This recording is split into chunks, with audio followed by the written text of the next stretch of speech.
Welcome. This is Radio Pras.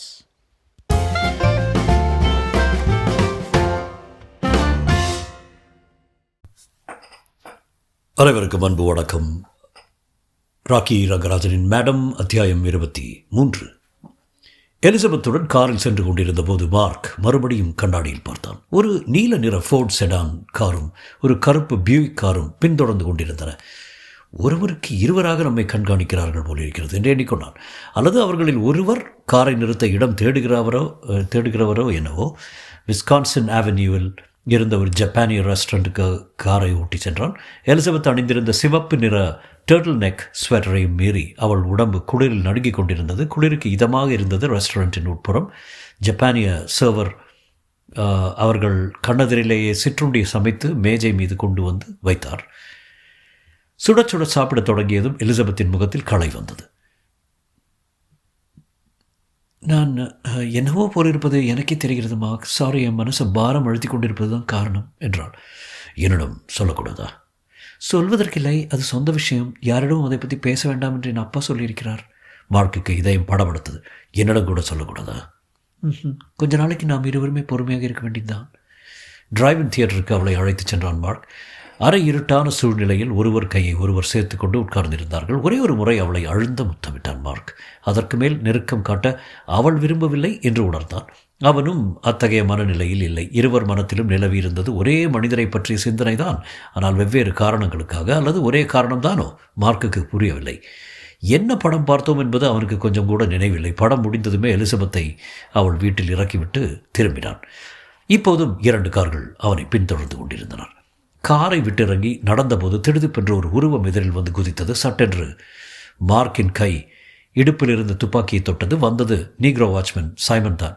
ஓ, நீதானா என்றான் mark.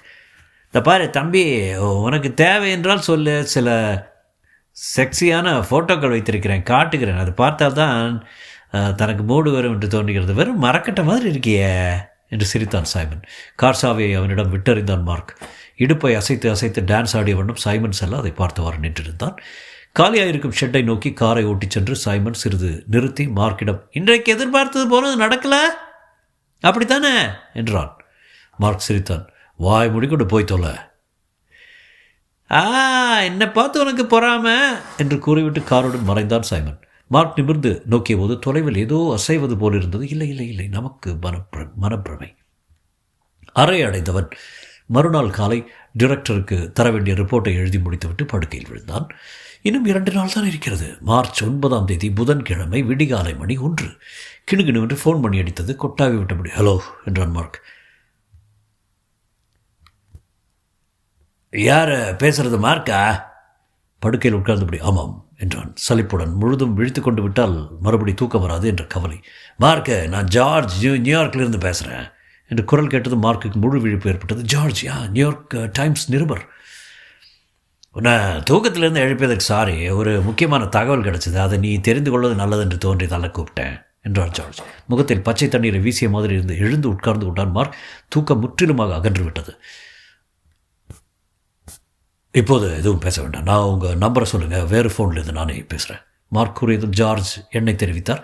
கையில் அகப்பட்ட துண்டு காகிதத்தில் அதை குறித்து கொண்டு ஃபோனை வைத்தான். எழுந்து இடுப்பில் ஒரு துவாலை சுற்றி கொண்டு செருப்பை மாட்டிக்கொண்டு கதவை திறந்தான். 2 பக்கமும் எச்சரிக்கையுடன் பார்த்து கொண்டான். வர வர ரொம்ப பயந்தாங்குள்ளியாகிவிட்டோம் என்று தன்னைத்தானே கடிந்து கொண்டான். லிஃப்ட் வழியே கார் ஷெட் தளத்தை அடைந்தான். காசு போட்டு பேசும் ஃபோன் இருந்தது. தூரத்தில் சைமன் ஒரு நாற்காலில் உட்கார்ந்தபடி தூங்குவது தெரிந்தது. ஜார்ஜ் கொடுத்த நம்பருக்கு கூப்பிட்டான். ஹலோ ஜார்ஜ், நான் மார்க் பேசுகிறேன். மார்க் மெல்ல பேசினாலும் அந்த சத்தம் கேட்டு சைமன் நாற்காலில் நெளிவது தெரிந்தது. உனக்காக நான் கொஞ்சம் வேலை செய்து வேறு நிருபர்கள் மூலம் செய்தி சேகரித்தேன். 2 செய்தி என்றவர் சிறிது நிறுத்திவிட்டு சொன்னார். ஸ்டெம்ஸின் மரணத்துக்கும் மாஃபியா பயங்கரவாதிகளுக்கும் எந்த சம்மந்தம் கிடையாது. 2வது செய்தி, மாஃபியாக்காரர்கள் துப்பாக்கி கட்டுப்பாடு சட்டத்தை கொள்கை அளவில் எதிர்க்கார்களே தவிர அதற்காக ரகசிய சதி எதுவும் செய்யலை. ஆகவே அவர்களை உன் சந்தேக லிஸ்ட்லேருந்து நீக்கிடலாம். இந்த 2 விஷயத்தையும் தெரிந்து கொள்ள நான் ரொம்ப கஷ்டப்பட்டேன். எல்லாம் என் நண்பர் ஸ்டெம்ஸுக்காக தான். ஆகவே நீ மாஃபியாக்காரர்களை விட்டு மற்ற விஷயங்களில் கவனம் செலுத்து. என்ன? சரி, உங்கள் உதவிக்கு ரொம்ப நன்றி. ஃபோனை வச்சுருங்க.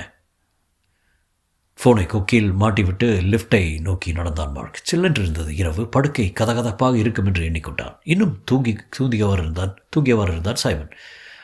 மார்ச் 9 புதன்கிழமை காலை மணி 5:50. ஃபோன் சார், உங்களுக்கு தான் என்றால் படுக்கையறை கதவுக்கு வெளியே நின்றிருந்தது டிரெக்டரின் வீட்டை கவனித்துக் கொள்ளும் வேலைக்காரி. மணியான டைசன் கேட்டார். 6 அடிக்க 10 நிமிஷம் சார். யார் கூப்பிடுறது? Mister Elliot sir. சரி, ஃபோனை எனக்கு கொடு. சரி சார்.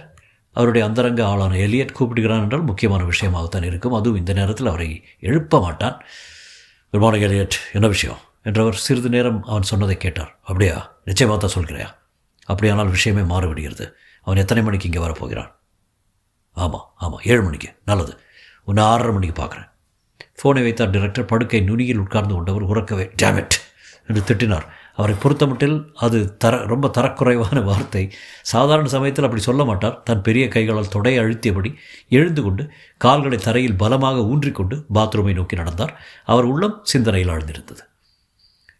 டேமிட் பலமுறை திட்டியபடி பாத்ரூம் கதவை சாத்தி கொண்டார். கிட்டத்தட்ட அதே சமயம் மார்க்குக்கும் டெலிஃபோன் மணி அடித்தது. ஆனால் கூப்பிட்டது டிரெக்டரின் ஆள் அல்ல, எலிசபெத். அவனை அவசரமாக பார்க்க வேண்டும் என்று கூறினாள். மேஃப்ளவர் ஹோட்டலின் வெராண்டாவுக்கு 8 மணிக்கு வரும்படி அவள் சொல்ல மார்க்கும் ஒப்புக்கொண்டான். அங்கே யாரும் அவனை அடையாளம் கொண்டு கொள்ள மாட்டார்கள், அது நிச்சயம் என்று மார்க்குக்கு தெரிந்தது. இருந்தாலும் கூட அந்த குறிப்பிட்ட ஹோட்டலை ஏன் எலிசபெத் தேர்ந்தெடுத்தாள் என்பது அவனுக்கு வியப்பாக இருந்தது. படுக்கையிலிருந்து எழுந்து உடை மாற்றிக்கொள்ளத் தொடங்கினான். கிட்டத்தட்ட அதே சமயத்தில் அந்த செனட்டருக்கும் ஃபோன் அழைப்பு வந்தது. கூப்பிட்டது தலைவர் பீட்டர். ஷெரட்டன் ஹோட்டலில் அன்று பகல் தங்கள் மீட்டிங் இருப்பதை ஞாபகப்படுத்தினான் அவன். நாளைய திட்டம் பற்றி இறுதியாக ஒரு முறை பரிசீலனை செய்வதற்காக கூடுகிறோம் என்பதையும் தெரிவித்தான். சாரி என்று கூறிவிட்டு ஃபோனை வைத்தார் அந்த செனட்டர். உடையை மாற்றிக்கொள்ளாமல் குறுக்கும் நெடுக்குமாக அறைக்குள் உலாவினார்.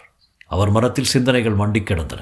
7 மணிக்கெல்லாம் டிரெக்டர் டைசன் தனது அலுவலக அறையை நோக்கி நடந்தார். செக்ரட்டரி மிஸ்ஸஸ் மெக்ரிகரை வழியில் பார்த்து, 2 பேரும் வந்தாயிற்றா என்று கேட்டார். வந்துவிட்டார்கள் சார்.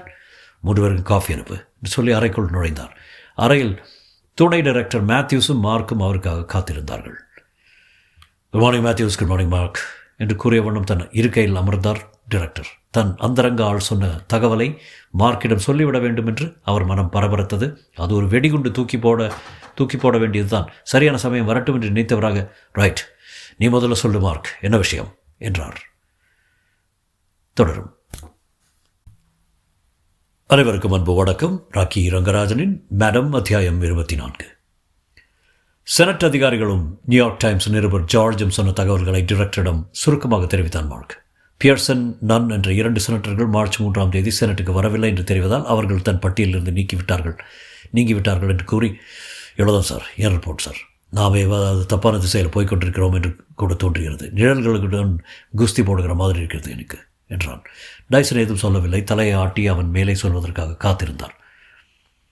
இந்த 5 செனட்டர்களும் பிப்ரவரி 24 என்று பகல் சாப்பாட்டுக்கு எங்கே இருந்தார்கள் என்பதை கண்டுபிடிக்க வேண்டும். அவர்களை நேரடியாக கேட்காமல் வேறு வழி இருக்கிறதா என்று யோசனை பண்ணி கொண்டிருக்கிறேன். அவர்களில் யாரிடமும் நேரில் போய்விடாதே, போனாயோ நம் மொத்த திட்டமும் குட்டிச்சவராகிவிடும் என்றார் டிரெக்டர். நல்லது, இப்போது உனக்கு ஒரு கெட்ட நியூஸ் சொல்லப் போகிறேன். நன்றாய் சாய்ந்து உட்கார்ந்து கொண்டு அந்த நியூஸை கேட்பதற்கு உன்னை தயார் செய்து கொள்.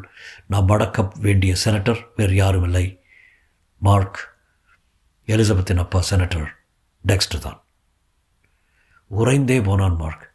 எப்படி எப்படி எப்படி சொல்கிறீர்கள் என்று கேட்பதே பெரும்பாடாக இருந்தது. உதவி டைரக்டர் மேத்யூஸ் மேஜையின் முன்புறமாக குறித்து மார்க்கிடம் சொன்னார். கேஸ்விக்ஸ் குறிப்பிட்ட ஹோட்டல் நினைவிருக்கிறதா? ஜார்ஜ் டவுன் என்று பெயர். அங்கே வேலை பார்ப்பவர்களை நாசுக்காய் விசாரிக்கும்படி நம் ஆட்கள் சிலரை அமர்த்தியிருந்தோம். அதில் ஒன்றும் தெரியப்போவதில்லை என்று தான் தோன்றியது. அதில் ஒருவன் பிப்ரவரி 24 என்று பகல் 2:30 மணி சுமாருக்கு செனட்டர் டெக்ஸ்டர் அவசரமாக ஹோட்டலிருந்து வெளியே போவதை பார்த்தானாம். நிச்சயமாக சொல்கிறான். மார்க் அதிர்ந்து போனான். இன்னொரு விஷயமும் இருக்கிறது, கேட்டால் உனக்கு அதிர்ச்சியாக இருக்கும். அன்று டெக்ஸ்டருடன் ஒரு பெண்ணும் இருந்தாராம். அவன் சொல்லும் அடையாளங்களிலிருந்து அது அவருடைய பெண் என்று தெரிகிறது. இதெல்லாம் சுற்றி வளைத்து சாட்சியம் சார், நீதிமன்றத்தில் ஈடுபடாது என்றான் மார்க். உண்மைதான், ஆனால் துப்பாக்கி உற்பத்தி பிஸ்னஸில் டெக்ஸ்டர் நிறைய முதலீடு செய்திருக்கிறார் என்பதையும் கவனிக்க வேண்டும். துப்பாக்கி கட்டுப்பாடு சட்டம் நிறைவேறினால் அவருடைய பொருளாதார நிலையில் ஆட்டம் கண்டுவிடும். நாங்கள் விசாரித்த வரையில் அவருடைய பணம் எக்கச்சக்கமாக மாட்டிக்கொண்டிருக்கிறது. ஆகவே ஒரு நோக்கம் இருக்கிறது டெக்ஸ்டருக்கு. எலிசபெத் மீது வைத்துள்ள நம்பிக்கை காரணமாக மார்க் பிடிவாதத்துடன் பேசினார். ஆனால் சார், தன் பிஸ்னஸை காப்பாற்றிக் கொள்வதற்காக ஜனாதிபதியை கொலை செய்யும் அளவுக்கு எந்த செனட்டராவது சதியில் ஈடுபடுவாரா? ஒரு மசோதா சட்டமாகாதபடி தடுக்க வேறு நல்ல வழிகள் கிடையாதா? அந்த வழியெல்லாம் அவர் கையாண்டு பார்த்து விட்டார், பலிக்கவில்லை என்று மாத்யூஸ் குறுக்கிட்டார். அவர்கள் கூற்றை ஏற்க மார்க்குக்கு மனம் ஒப்பவில்லை. மற்ற 4 செனட்டர்களும் இதே மாதிரி நோக்கம் மோட்டிவ் இருக்கக்கூடும் சார், நமக்கு அது தெரியவில்லை. ஆகவே அந்த செனட்டர் டெக்ஸ்டராகத்தான் இருக்க வேண்டும் என்பதில்லை என்றான். நல்ல பாயிண்ட் தான் சொல்கிறாய் மார்க், எனக்கு புரிகிறது. ஆனால் சாதாரண சூழ்நிலையாக இருந்தால் அதெல்லாம் சரி, அப்படி இல்லையே என்றார் டிரெக்டர். இப்போதுள்ள நிலைமையில் துரும்பத்தனை தடயம் கிடைத்தாலும் சரி, சுற்றி வளைப்பதாக இருந்தாலும் சரி, நாம் விட்டுவிடக்கூடாது. இன்னொரு விஷயமும் சொல்கிறேன் கேள். மார்ச் 3ஆம் தேதி அன்று கேஸ் ஃபிக்ஸும் அந்த தபால்காரனும் கொலை செய்யப்பட்ட இரவு டாக்டர் எலிசபெத்தின் பெயர் பதிவேட்டில் இல்லை. அதாவது அவளுக்கு அப்போது டியூட்டி கிடையாது. சாயந்தரம் 5 மணியோடு அவளுடைய டியூட்டி முடிவடைந்து விட்டது. ஆனாலும் என்ன காரணத்தாலும் 2 மணி நேரம் கூடுதலாக ஆஸ்பத்திரியில் தங்கியிருந்திருக்கிறாள். Case ஃபிக்ஸுக்கு treatment கொடுத்திருக்கிறாள். அவன் அவளுடைய பேஷண்ட்டுமல்ல. ஒருவேளை அடுத்த டியூட்டி டாக்டர் வராததால் அவருடைய வேலையும் தற்செயலாக சேர்த்து செய்திருக்கலாம். ஆனால் தற்செயலாக என்று எவ்வளவு தற்செயல் இருக்கிறது பார். எனக்கு என்னவோ பட்சாபேதம் இல்லாமல் பரிசீலனை செய்தால் சாட்சியங்கள் டெக்ஸ்டருக்கு எதிராகத்தான் இருக்கிறது. டெக்ஸ்டருக்கு மட்டுமல்ல, அவருடைய மகளுக்கும் சேர்த்துத்தான். மார்க் பதில் ஏதும் கூறவில்லை. சரி, இப்போது நான் சொல்வதை கேள், கவனமாக கேள் என்று டிரெக்டர் தொடர்ந்தார். ஜனாதிபதி வீட்டிலிருந்து புறப்பட்டு செனட்டுக்கு வர இன்னும் 26 மணி நேரம் தான் இருக்கிறது. ஆகவே நான் கையில் உள்ள தடயங்களை வைத்துக்கொண்டு நிலைமையை ஆராய்ந்து பார்க்க வேண்டும். சம்பந்தப்பட்ட நபரை நான் பிடித்தே ஆக வேண்டும். அவர் யாராயிருந்தாலும் சரி. ஜனாதிபதியின் உயிரை நான் பணயம் வைக்க தயாராக இல்லை. அடுத்தாற்போல் எப்போது நீ அந்த பெண்ணை சந்திக்கப் போகிறாய்? 8 மணிக்கு சார், மேஃப்ளவர் ஹோட்டல். என்ன விஷயமாய்? தெரியல சார், முக்கியமான விஷயம் என்று மட்டும்தான் சொன்னாள். நல்லது. மணி 8 அடிக்க 20 நிமிஷம் இருக்கிறது. இப்போது புறப்பட்டால் சரியாக இருக்கும். எதுக்கு நீ ஜாக்கிரதையாக மார்க் என்றார் டிரெக்டர். அந்த $50 நோட்டு இதுவரை நமக்கு பலனில்லை. எல்லாவற்றையும் கழித்து இப்போது 8 நோட்டுக்கு வந்திருக்கிறார்கள். அதிர்ஷ்டம் எப்படி இருக்கிறது பார்க்கலாம். அப்புறம் அந்த ஜெர்மன்காரன் பொட்டாமக் ஆற்றில் காருடன் விழுந்தானே, சர்பாக் என்பவன். அவன் பேர் வெளிநாட்டிலோ இங்கேயோ கிரிமினல் ரெக்கார்டு எதிலும் இல்லை. அந்த வகையில் ஒரு தலைவலி தீர்ந்தது. மார்க் அவரிடம் விடை பெற்றுக் கொண்டு புறப்பட்டான். $50 நோட்டும் ஜெர்மன்காரனும் எக்கேட கிடக்கட்டும் என்று அவனுக்கு தோன்றியது. அவன் படாத பாடுபட்டு செய்த வேலையின் பயன் என்ன? அத்தனையும் டெக்ஸ்டரை நோக்கித்தான் செல்கின்றன. தெருவுக்கு வந்த மார்க் மேஃப்ளவர் ஹோட்டலுக்கு நடந்தே செல்ல தீர்மானித்தான். நடக்கும்போது தன் குழப்பங்கள் தெளியும் என்பதுதான் எண்ணம். ஹோட்டல் வரை 2 பேர் தன்னை பின்தொடர்ந்து வருவதை அவன் கவனிக்கவில்லை. டிரெக்டர் டைசன் ஒரு பொத்தானை அழுத்தியதும் எலியட் உள்ளே வந்தான். எலியட், மேஃப்ளவர் பற்றி நீ சொன்ன தகவல் சரியானதான். என்ன ஏற்பாடு பண்ணியிருக்க? நம்ம ஆட்கள் 2 பேர் அங்கே இருக்கிறார்கள் சார். ஒருவன் மார்க்கை பின்தொடர்ந்து போய்கொண்டிருக்கிறான். இந்த 36 வருடத்தில் எப்போதாவது என் வேலையை நான் வெறுத்திருக்கிறேன் என்றால் அது இப்போதுதான் என்றார் டிரெக்டர். சொன்ன வேலைகளை நன்றாகவே செய்திருக்கிறாய் எலியட். இந்த கூத்தெல்லாம் இதை பற்றி என்று நான் உனக்கு இதுவரை சொல்லவில்லை. கூடி சீக்கிரம் சொல்ல முடியும் என்று நினைக்கிறேன். சரி சார். இதோ இந்த 5 செனட்டர்களையும் பின்தொடர்ந்து கண்காணிக்க வேண்டும். எந்த சின்ன விஷயத்தையும் விட்டு விடாது. சரி சார், தேங்க்யூ. எப்போதும் போல ஓசையின்றி எலியட் வெளியே நழுவி விட்டான். கூப்பிட்டீர்களா சார் என்றபடி உள்ளே வந்தால் மிஸ்ஸஸ் மெக்ரெகர். இல்லை, எனக்கு பைத்தியம் பிடிக்கும் போல இருக்கிறது. வேறொன்றும் இல்லை. நான் மண்டையை போட்டதும் தூக்கி போக ஆட்கள் வருவார்கள் இல்லையா?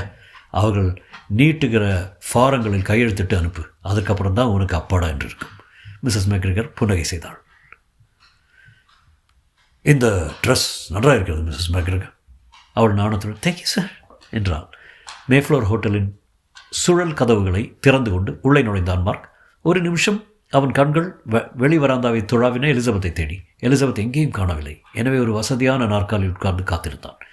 வராண்டாவின் மறு கோடியில் இருந்த பத்திரிகை கடையில் ஒரு ஆள் வாஷிங்டன் போஸ்ட் பத்திரிகை வாங்கி கொண்டு நின்றிருந்தான். வாங்கினானே ஒழிய படிக்கவில்லை என்பதை மார்க் கவனிக்கவில்லை. அதோ எலிசபெத் வந்து கொண்டிருக்கிறாள். அவளுடன் கூட அவள் அப்பா டெக்ஸ்டர். கடவுளே, இது வேறா என்று மார்க் நினைத்து கொண்டிருந்த சமயம் எலிசபெத் அருகில் வந்து ஹலோ மார்க் என்று அவனை முத்தமிட்டாள். நாம் தீர்த்து கட்ட வேண்டியது இந்த ஆளைத்தான் என்று டெக்ஸ்டருக்கு அடையாளம் காட்டுகிறாளோ. எலிசபெத்தை பற்றி அவ்வளவு மோசமாக எண்ணக்கூடாது என்று தன்னைத்தானே கடிந்து கொண்டான் மார்க். மார்க், இவரை அப்பா. குட் மார்னிங் சார் என்றான். ஒரு ஓரமான இடம் பிடித்து உட்கார்ந்தார்கள். குட் மார்னிங் மார்க், உங்களை பார்த்ததில் எனக்கு சந்தோஷம். எலிசபெத் உங்களை பற்றி நிறைய சொல்லியிருக்கிறான் என்றார் டெக்ஸ்டர். மார்க்கின் எண்ணம் ஓடியது. அவள் சொல்வது இருக்கட்டும், நீங்கள் என்ன சொல்லப் போகிறீர்கள்? பிப்ரவரி 24ஆம் தேதி என்று நீங்கள் எங்கே இருந்தீர்கள்? நாளைக்கு எங்கே இருக்கப் போகிறீர்கள்? மனத்துக்குள் நினைத்து கொண்டான். மார்க், ஏன் ஒன்றும் பேசாமல் இருக்கிறீங்க என்றாள் எலிசபெத். ஒன்றுமில்லை என்றான் மார்க் அவசரமாக. சாரி செனட்டர், உங்களை பார்த்ததில் எனக்கு சந்தோஷம். அவனை வெறித்தார் போல் பார்த்து கொண்டிருந்த டெக்ஸ்டர், நல்லது, நான் புறப்பட வேண்டும் எலிசபெத் என்றார். எனக்கு இன்று ஏகப்பட்ட வேலை இருக்கிறது. நாளை வழக்கம் போல பகல் சாப்பாட்டுக்கு சந்திக்கலாம். எழுந்து கொண்டார் செனட்டர். சரிப்பா, தேங்க்ஸ். அவர் புறப்பட்டு செல்வதை எலிசபெத்தும் மார்க்கும் பார்த்தபடி நின்றிருந்தார்கள். வேறு 3 பேரும் அதை பார்த்து கொண்டிருந்தார்கள். அவர்களில் ஒருவன் டெலிஃபோனை நோக்கி சென்றான். தொடரும்.